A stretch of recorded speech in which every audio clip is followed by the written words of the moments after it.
Today on LA Currents. Did you know that LA was once referred to as Park Poor? Well, with the help of Measure A initiative and the team behind it, that is no longer the case. Next, the LA River is one of the voices of nature. It flows nearly 51 miles and is home to a variety of birds, fish, and the occasional kayaker. We join urban ecologist Kat Superfisky for a chat by the river. First, we welcome back LADOT General Manager Seleta Reynolds to chat about the climate crisis, clean transportation, and the rollout of a new fleet of zero-emissions LA buses.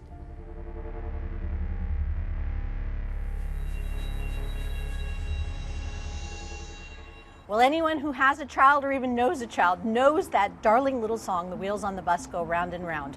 But guess what? The most important part is how the wheels on these buses go round and round. I'm delighted to be joined today by the General Manager of LA Department of Transportation, Seleta Reynolds. So much fun to be here. Yes, thank you for coming out to our yard. We're very, very proud of it and really excited to show off the buses, and it's nice to be with you again. Well, let's talk about the yard, because the yard is highly sophisticated, and obviously we're in downtown LA, so there's all kinds of activity. There's the freeway, there's helicopters going by, there's all kinds of stuff. But this yard itself has an incredible amount of interesting attributes. It's very special, and it's our newest yard, and so when people talk about bringing electric buses onto a fleet, a lot of times they're thinking, what's the big deal? Can't you just buy a bunch of new electric buses? But the thing that really is the challenge, where are you going to charge them? Where are you going to store them? And so it was really a multi-departmental effort. This facility in particular has solar panels that power the building, and then we've actually got chargers on site here. We have 13 of them. Our fleet has both compressed natural gas and EV buses. Well, they're all sitting right here behind us, and they're pretty and shiny and new. So how many of them do you have now? So we have about 29. And you might notice that we've changed the design of the bus as well. They obviously have an environmental theme because they're green and blue, and I think we were appropriate. We did. In what we matched. Inadvertently, you got the perfect. memo. I'm so relieved. No, exactly.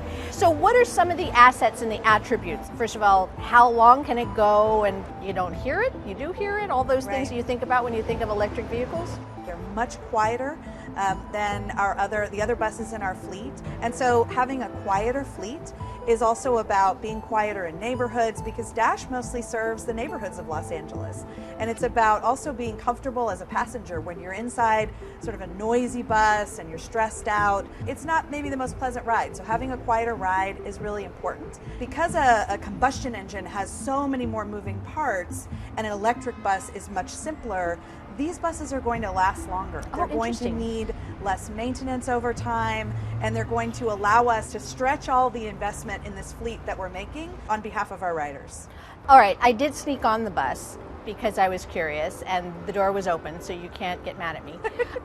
What other assets does a passenger get to enjoy on the bus? So there's sensors and other things on the bus that give us real-time information about where it is, about how full it is, even about whether or not there is a bike on the bike rack in the front of the bus. Oh, wow. And so if you're sitting in your house or your apartment and you're trying to figure out when you should leave to get the bus, and you want to know how full it is and if you can bring your bike with you, you can go to ladotbus.com, or you can text the code on the bus stop to the number there and get information about when it's going to be there and maybe how long you have to wait. And so our goal at LADOT has always been to treat the rider with hospitality, and we want to make them feel as though they're riding in dignity, they're riding in style when they're on the bus, and that extends to the seat layout and how the bus looks inside, and we've got the tinted windows so that it doesn't get hot in there, and a lot of other features in these buses that are really meant to make people feel comfortable. The most important thing about running a transit system is that you have to have great service.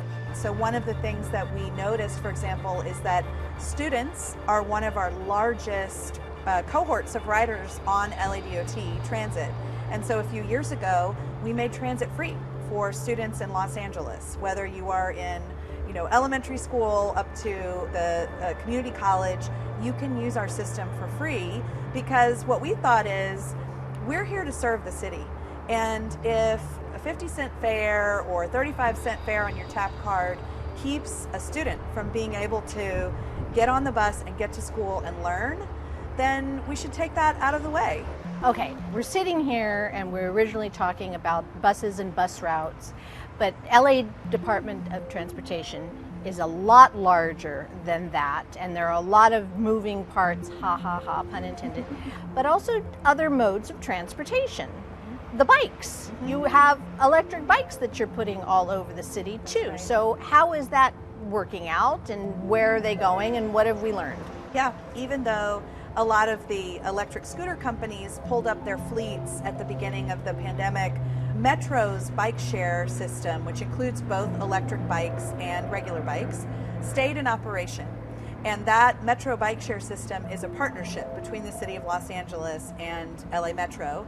And so what we found is that those electric bikes, if you compare them to the regular bikes, the electric bikes outperform the regular bikes by about 10 to 1.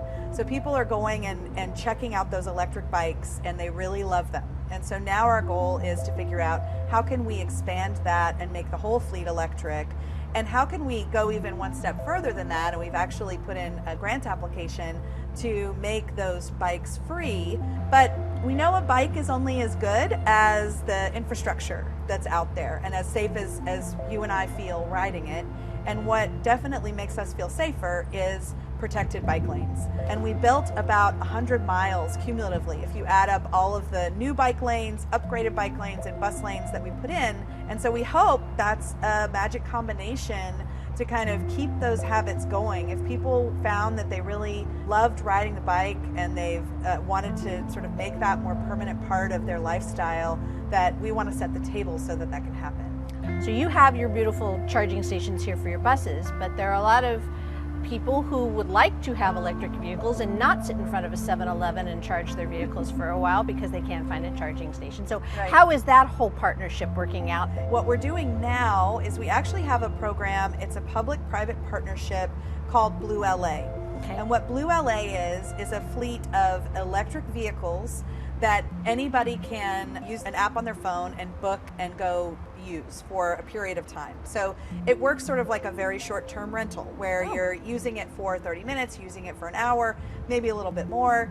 You don't own a car, or maybe you don't want to buy a second car, but you need one on occasion. And so that's what these vehicles are there for. And LA actually has the largest program of its kind in the country, which is really focused in low-income neighborhoods. And so what we did is work with community-based organizations and neighborhood groups to design a program that would work for the things that they need. And so people do all kinds of stuff with those vehicles that we never could have anticipated. They have their caregivers on their family account so that they can go fill prescriptions for the older adults that they're taking care of. There are even some of those vehicles that get used by younger folks who are using them to drive for one of those tech platforms. So they don't actually have to buy and own a car, and they can still get access to that sort of form of work, which we wouldn't have necessarily anticipated. While you're telling me about all these Jetson kind of things that are going to be part of our future here in Los Angeles, very realistically, we're looking at the Olympics. So what are all the plans there? The beauty of the plans for the 28 games really is that it mostly takes advantage of things that we were going to do anyway, because the vision for the 28 games, and really anybody that comes to LA before then, is that it is easy, seamless, affordable, reliable, and dignified to get around LA without a car. And our job is to first put all of those parts together, make sure all those programs exist, Blue LA and bike share and EV buses, and then to make sure they're coordinated, that we're the kind of symphony conductor to make sure that all of the different instruments are harmonizing, and to make sure that those things are as easy to access as the other things that you are accustomed to using your smartphone to get access to. Okay, so two pieces of information that people can easily access, both of them, one kind of being the app, which is LADOTbus.com and LADOTtransit.com. Well, it was really fun to talk. Thank you so much, Seleta. Thank you. It was a pleasure. Thanks. Bill Jones with Rec and Parks joins us to discuss park equity and the advantages of building, maintaining, and improving our open spaces under Measure A.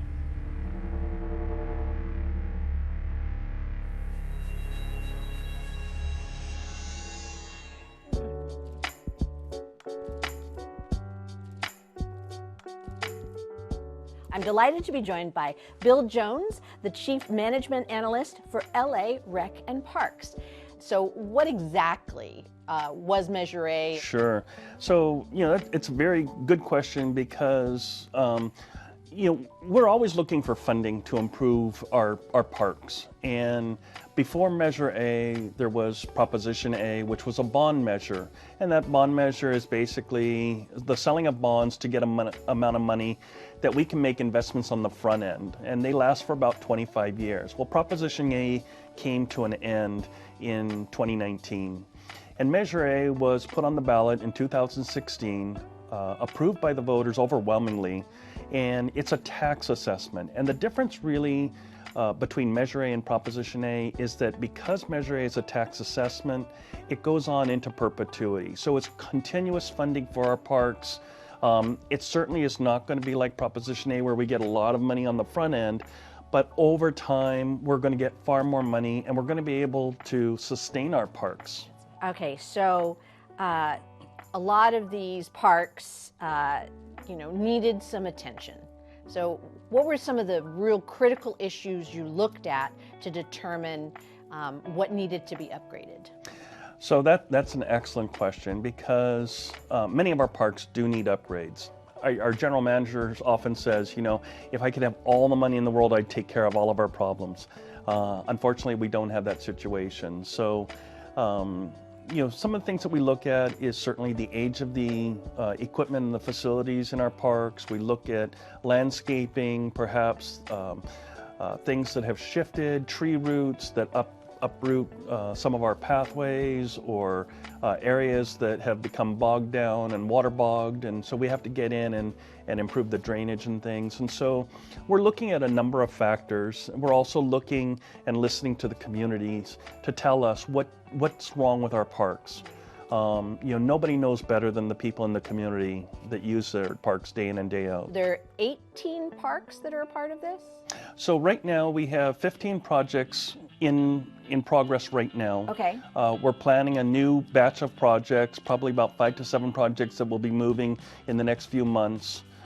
Really what we're looking at is somewhere between about 20 to 25 projects each year with the funding that comes in. What's going on in the world of technology when it comes to play equipment? Are we using a lot of recycled materials? Or are there a lot of thoughts about the usage and how it improves a child's physique or eye-hand coordination, that kind of thing? Do you consider those? We do, and play equipment, there's many facets to it. So some of the ones that you just brought up, the use of recycled materials, are the materials going to be durable over time? Are they going to be safe for our children? Are they are there any concerns associated with the materials that we're using?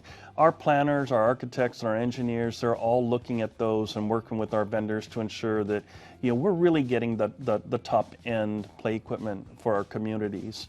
But you're absolutely correct. There's study after study after study that says the improvements that are being made to play equipment are really having a very positive impact on our communities with our children.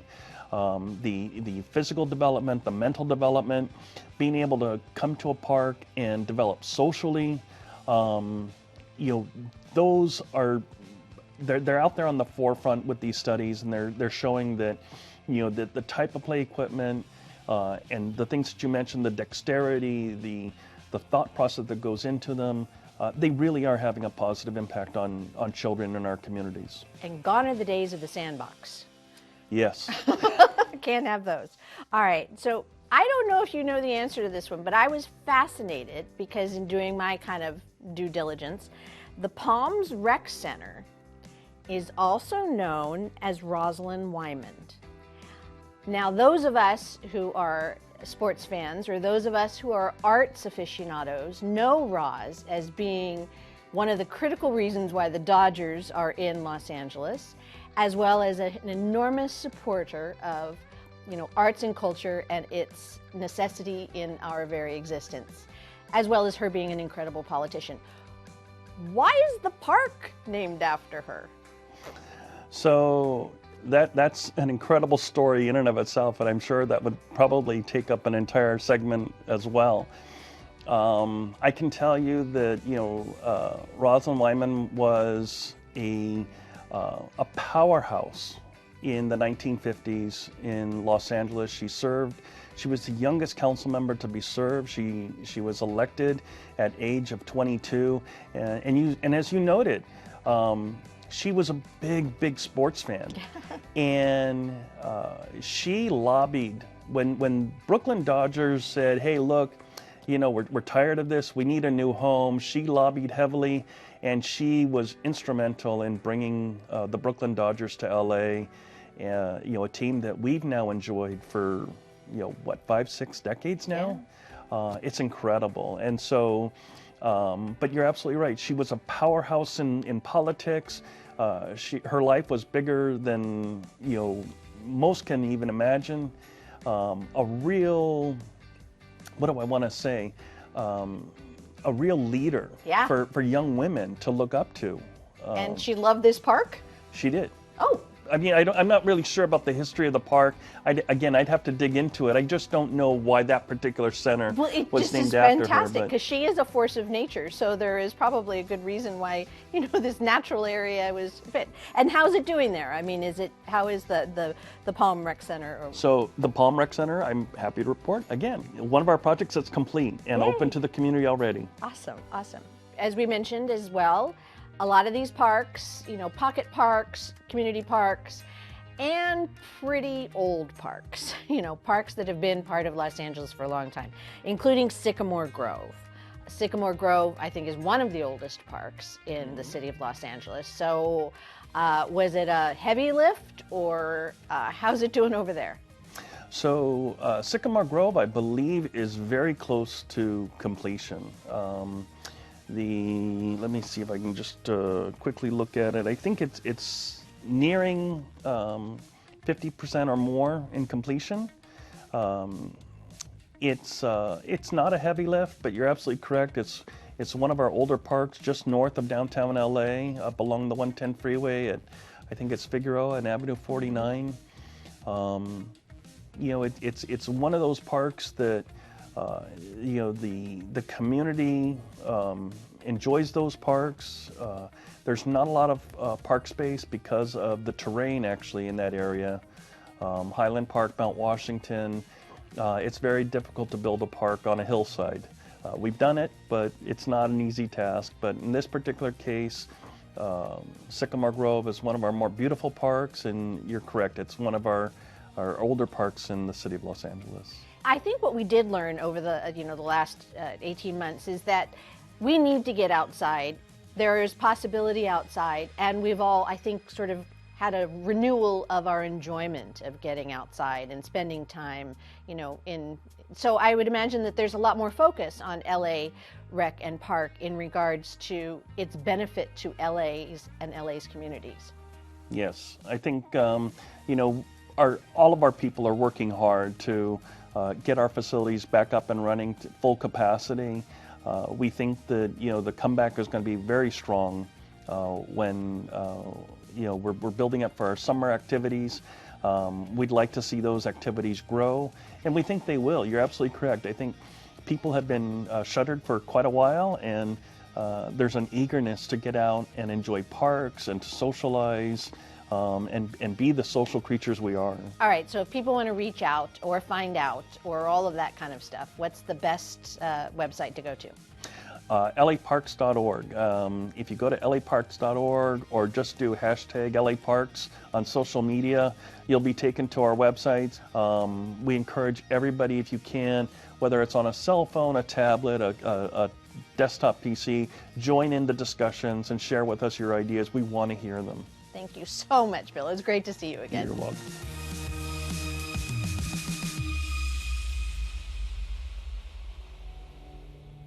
Next, she is a landscape designer and founder of the nonprofit Grown in LA. Urban ecologist Kat Superfisky is here to talk about her relationship with the LA River and why it is a celebrated treasure.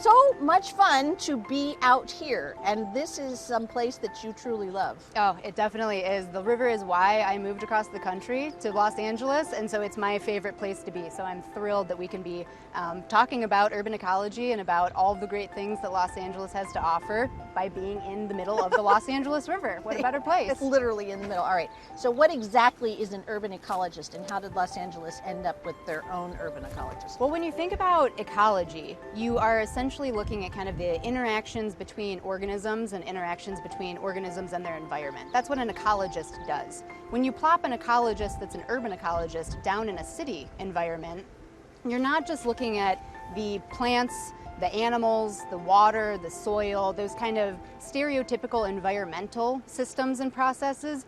You're looking at the people that are also inherently a part of that city, and the economic and the cultural and social kind of systems and processes that are also in that ecosystem, the urban ecosystem. So the job of an urban ecologist is to not only understand, again, kind of the environmental aspects of these places that we're living in, but to really figure out how is it that those things are, connected to people and to the communities of humans that are also residing in these areas. So it's a fascinating, amazing job of really looking at these large systems and being able to identify all of these different facets and connections between them. So ambitious plans, obviously the LA River has been part of the ambitious plan to turn it into something other than just a big cement ditch. And obviously where we are, you can tell that it's not. But there's something, as you were saying earlier, something very special about this particular portion of the river. The river is 51 miles in total. It starts up in the San Fernando Valley, stretches all the way down to the Port of Long Beach. And so we're kind of in at mile 20, 21. And this is one of the 3 soft bottom stretches of the river. And what that essentially means is that when the U.S. Army Corps of Engineers came in and concretized the river, this was a portion where the water table was actually so high to the surface of the ground that the concrete wasn't able to stick. So they were able to channelize the walls and the sides of the river. But here, as you can see, it's just water. And that has allowed then plants and animals to come and thrive like it is just a normal kind of natural riparian ecosystem. So what is here that you think is just absolutely fabulous? Oh my gosh, everything. This is one of the best places to come and see a lot of wildlife diversity. I mean, I took a 1-hour walk the last day of the City Nature Challenge along this portion of the river and was able to catalog probably over 20 different species just in a really quick, lunch hour kind of jaunt up and down. And it's amazing to be able to see. I mean, we've got a white egret that's flying over here. It's There's a little distracting. Family of mallard ducks over there. There's tons of black-necked stilts. There's osprey that come around. So to me, the fact that I can get up out of my house, which I live just a couple blocks that way. I can walk to a place like the bike path, and I can take a quick stroll and see so many different types of plants, some of which were historically here since the beginning of time, others of which were brought in by us in our development. You see tons of different animal life. And then you're still seeing the Metrolink maintenance yard across the way.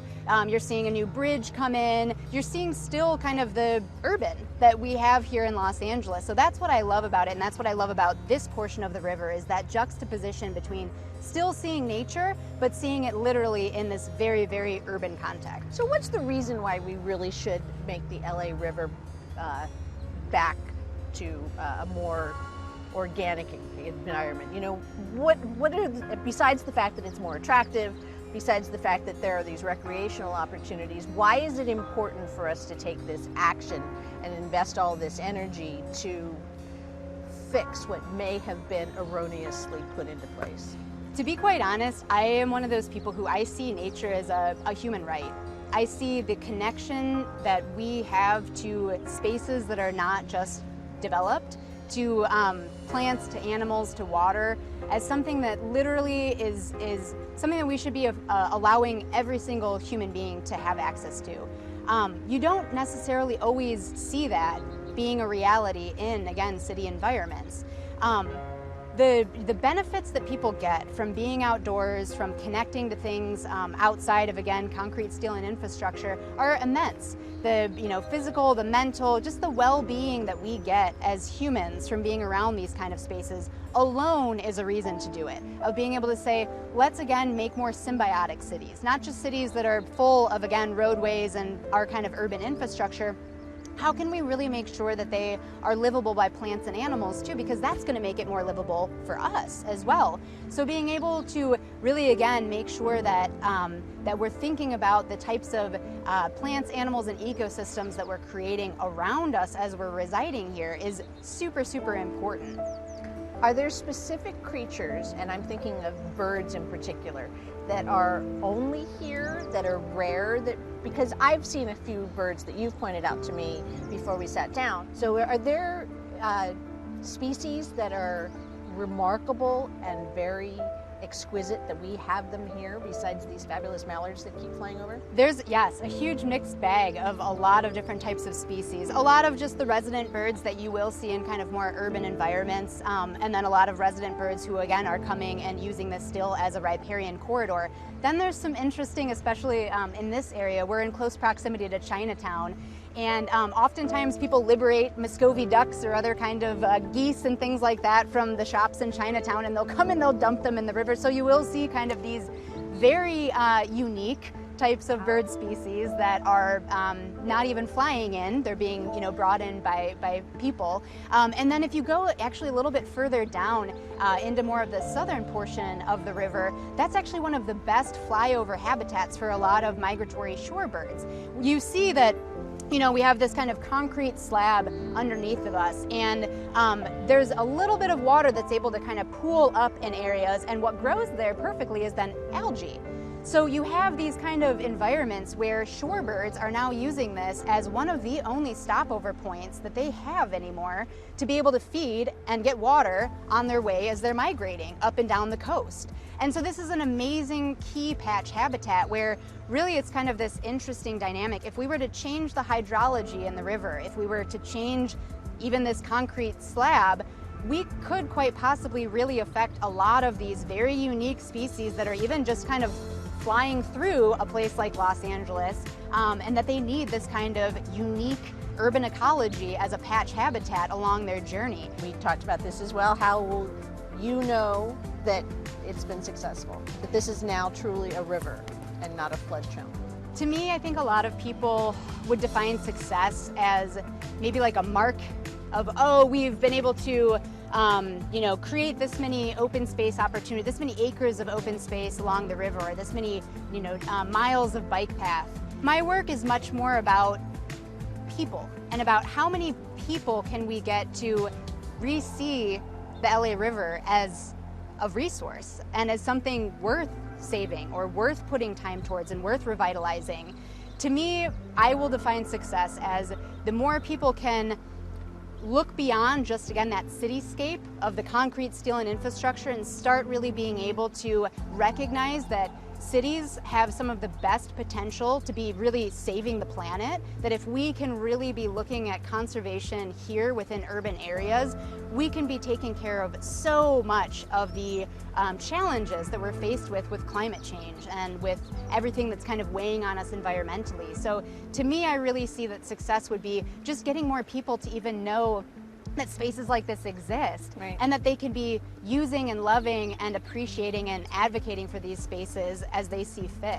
Well, thank you, because she is quite surprising, and surprising in a number of ways. It looks good, smells good, and what I've been able to see today has been exquisite. And if people want more information? One of the great resources is the city's website, actually, lariver.org, if you want to learn more specifically about that. And that will then take them to a lot of other great pages of the different types of nonprofits or other kind of government agencies that have a lot more information about all of the plans and reports and projects that are happening. And that's a wrap on this LA Current.